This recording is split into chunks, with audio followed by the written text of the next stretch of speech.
All right. That didn't work the way I was hoping.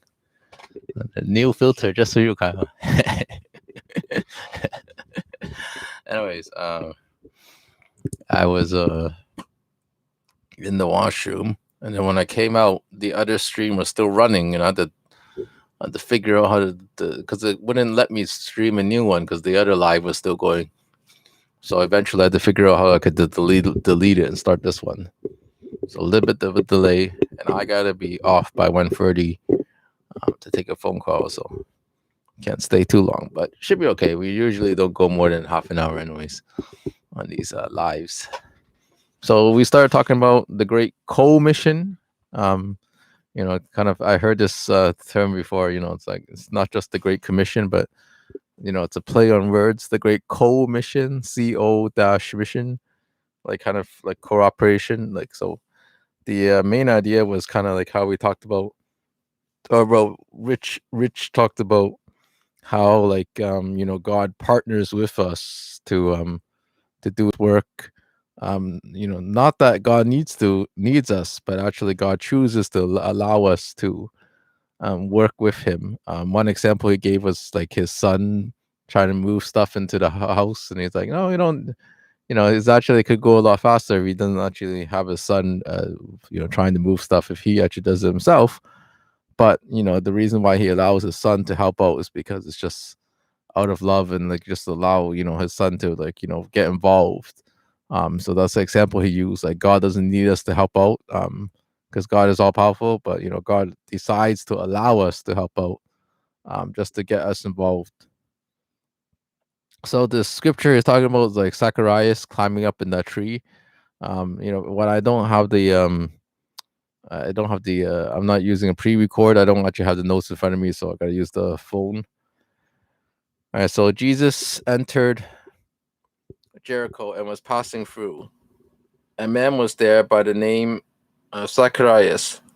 He was a chief tax collector and was wealthy. He wanted to see who Jesus was, but because he was short, he cannot see over the crowd. So he ran ahead and climbed a sycamore fig tree to see him, since Jesus was coming that way. When Jesus reached the spot, he looked down and said to him, Zacharias, come down immediately. I must stay at your house today. So he came down at once and welcomed him gladly. The people saw this and began to mutter, he has gone to be the guest of a sinner. But Zacharias stood up and said to the Lord, look, Lord, here and now I give half of my possessions to the poor. And if I have cheated anybody out of anything, I will pay back 4 times the amount. Jesus said to him, today salvation has come to this house, because this man too is a son of Abraham. For the Son of Man came to seek and save the lost. Oh, that's what it looks like. Maybe I'll try a different filter. That's kind of a weird one.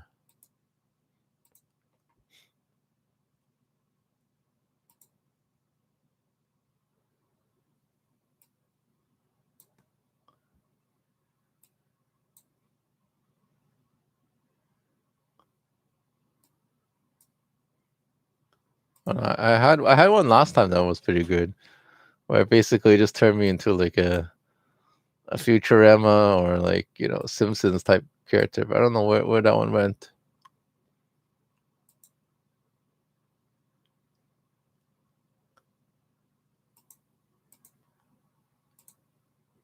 Anyways, maybe I shouldn't waste too much time messing around with it.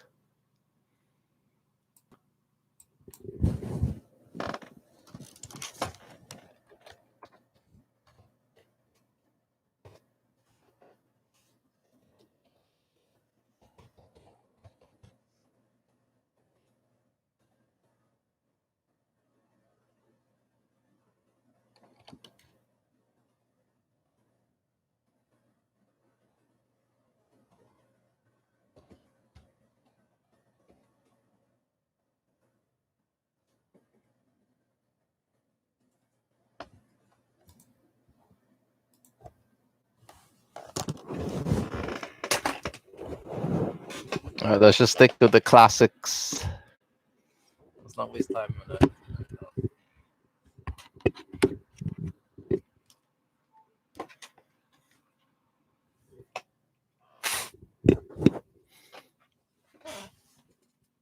All right, the son of Abraham. For the son of man came to seek the lost. And the main idea, according to the way they wrote it, is that we tend to discount the places on our way to our destination. It is those moments where we get the opportunity to gather people to join us. We live a life in relationship with others. We can go further on our journey. Jesus was present and engaged on his way to Jerusalem. Every encounter he made with a person or his path allowed people to build a relationship with God. He remained focused, open, and kind to anyone he met, regardless of their identity created by society. How we represent Jesus through our behaviors and actions brings curious people one step closer to God. We are encouraged on a daily basis to actively seek and save those who are lost. This was Jesus' great mission, and he desires us to partner with him. He came to make disciples and calls us to do the same. It is not our journey to walk alone, but to bring others with us to God's eternal promise. Your purpose and mission is right here, right now, with Jesus. And the other thing that they put in italics is it's also a note from the message. So it's not saying that the church doesn't have a mission. So the church is not about the mission. The mission is about the church, or so the church does not have a mission, but the mission has a church. So it's not about we have a mission to do, but the mission also uses us as the church, kind of thing. I think that's what the main idea from that quote was. All right, number 1. Lose your cool and push through. There will always be a crowd that will try to stop you from coming to Jesus. Like Zacharias, who had to pull up his tunic to be able to sprint to find Jesus. Sometimes we have to lose our cool, forget our limitations, and find a way to push through and get to him in order to have a change made in our lives. Often you have to break down before you can break through. Break down your pride and do what you have to do to get to Jesus. Don't let the crowd stop you if you're searching to encounter Jesus. And no one is disqualified for seeking out God. And then if you see the notes, they kind of put this in a different color and bold. You don't come to Jesus with your cool self. You come to Jesus with your desperate self, your broken self, your hurting self. And the question that they pose is, what limitations do you have to overcome to see Jesus? I guess like a lot of it was trying to get to, if you're not good enough, it was so some of those things that you gotta to feel you have to overcome to see Jesus. And really there isn't any limits you have to overcome. So that's kind of what I was kind of trying to get from that question. Like really there's like, that Jesus still loves us. There's really nothing that actually stops us from Jesus. Like Zacharias was a sinner, but he can still come to Jesus. But for me, like I guess like what limitations I had to overcome is I guess I have to realize that God is like always there and always present and does want to talk to us and talk to me. Because sometimes I just kind of feel like God is not paying attention or God doesn't care. But actually God's always present and he always like he's always there even in the the rough times. And that's something I personally I needed to learn, just kind of how to connect to God and realize that God does not forsake us, but he's just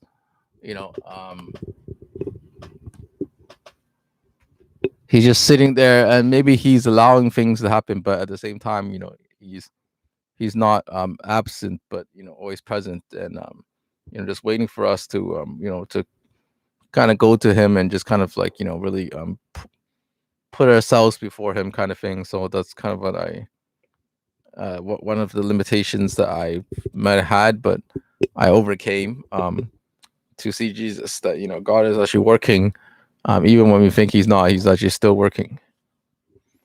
All right, so number 2 is God knows your name. The Bible says that when Jesus reached the spot, he looked up and said to Zacharias, "Come down immediately. I must stay at your house today." Of all the people to take a liking to, Jesus picks the most unlikely and calls him up by name. Just as Jesus notices him, he sees you. Jesus longs to call you by name and not your shortcomings. He goes as far to invite himself into your life and disregards how he will be perceived by the crowds. John 10:3. The gatekeeper opens the gate for him, and the sheep listen to his voice. He calls his own sheep by name and leads them out. So, God, who created the heavens and the earth, knows your name. Jesus is not worried about what you've done, he's worried about you. As the church, we get to represent Jesus to those who are eager to meet him. And the main quote here is, the church can't save anyone, but it can serve everyone. So we don't have the power to save people. God does that. But we can serve anyone. So the whole point is, we can also serve. Sorry, we can serve everyone. So the church is actually capable of serving people. So that there's nobody that can't be served by the church, or by that God doesn't want to reach. So the church can serve everyone. So the question is, how does Jesus knowing you by name change your perspective of yourself? How does this change how you view others? So the fact that God knows me by name, it's kind of brings me back to that passage I like. One of my favorite passages is Matthew 6, and it talks about God knows all the hairs on my head, and God knows every detail about us, and He knows me by name. So God doesn't even though there's so many people in the world, and maybe whether or not extraterrestrials exist is another thing, but even though there's currently more than 6 billion people in the world, but God, it's like God is the ultimate, it's like kind of I think about some people on Facebook have more than 5,000 friends, and then they're not able to add more friends because Facebook is we don't it's not set up for more than 5,000 friends, but God has 6 billion friends, or more than 6 billion friends, and myself, I got less than 1,000 friends, so God, on my Facebook, not necessarily I am able to talk to 1,000 people on a regular basis, but I got less than, or maybe I do, but before pandemic. But anyways, the whole point is, God's the only one that knows everybody, and that kind of really, I am important to God, and God, wants to be my friend, even though, there are some parts about me that maybe people don't not everybody out there wants to be my friend. I don't have 6 billion friends, but God does want to be my friend, and He's also it also means that to me that He's present, He is nearby, He's reachable, He's somebody you can talk to as a friend. It's God actually is my friend, and he's not some stranger, or he's not he's not somebody not knowing about my life, that he's not somebody that I wouldn't tell about my life, kind of thing, because he already knows, right? So and how does this change how you view others? I guess for me, I guess what the question is asking, and what I think I should answer, even though I am answering honestly, but I think to get to the context of this question, I think what how does it change how you view others, is that even though God knows everything about everyone, He still loves them, and I think that's how it should change how we view others. Is that or how I view others, is that even though there are some things about people that are not most appealing, but God loves them anyways, and I should also love them anyways. So I think that's kind of in the context of the question. That's how I think that's how it should change our view how we view others is that, despite the fact, that, and also like, we should try to get to know others, like God tries to know everybody. I think God does know everybody. So in the same way, we shouldn't think of people as not being important, but we should try to get to know people and just really reach out to them, regardless of the fact that we may not know them, but that we also want to get to know them, just like God wants to get to know us. Like, there's nobody not important to God, so therefore there should be nobody that that you kind of disregard and don't think is important to you. I guess sort of like that. All right. So summary: it is important to know, as service to God, we become selfless to the cause of winning souls and serving our communities, especially in those challenging and chaotic times where it is easy to become distracted, overwhelmed, and even discouraged. Walking with Jesus is not about preaching.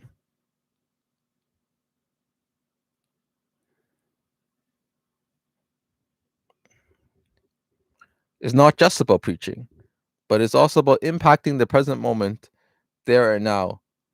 That is the example of Christ. He gave himself selfishly so you and I can have life today. We are called to join the mission and follow in Christ's footsteps. That's all he asks of us. Jesus knew that he had to defy the expectations of the crowd in order to reach Zacharias, as Zacharias was not the most popular person. As disciples, we have to pay for the spiritual boldness and insight to go into the trenches and reach the lost and overlooked. Are you here for it?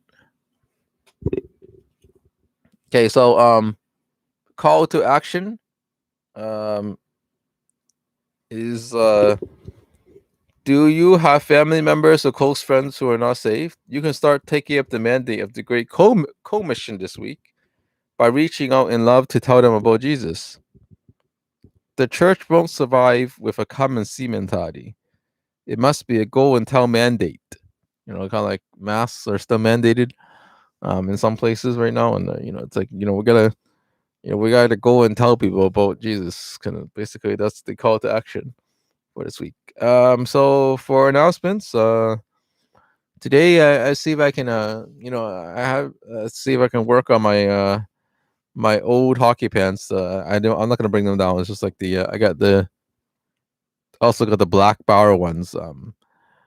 They kind of like started to feel shots, so like, but it's pretty good. I think they I guess like because previously I bought like only used pants, so like they don't last. Like they started to after only a few months I started to feel shots. But for those ones they were pretty much new. They were actually new, because sometimes you buy something and it's like the person claims it's new, but it's not really that new. But I think these ones were actually new. So they lasted me at least like maybe 2 almost 3 years before I started to feel the shots. And to be honest, with pants, you don't get hit in the pants very often. Maybe nowadays because you're going down a lot more, and the new playing style as a goalie, you do the butterfly and you go down. You kind of get hit in the pants more often compared to before. But even still, like most of the shots, kind of go to other parts of the body. That part of the body is not really it's not really hit as much. Maybe also because people don't really aim for it.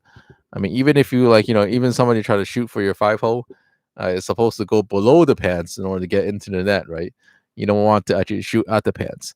And also, even with the 5-hole, it's like the one part when you're in the butterfly, the pants don't go all the way to the ground. So that's the thing. You kind of cover those shots with your pads, kind of like they don't go all the way to the ground to absorb the puck. So like they don't get hit as often as other parts of your gear, in my opinion. But still, like they do break down after a while. I think they do break down because of usage as well. So maybe like I don't play that aggressive, so but so I don't break it down as much. But I don't think it really breaks. Like it is made to move with your body, so it's not like you're gonna break it down a lot by using it.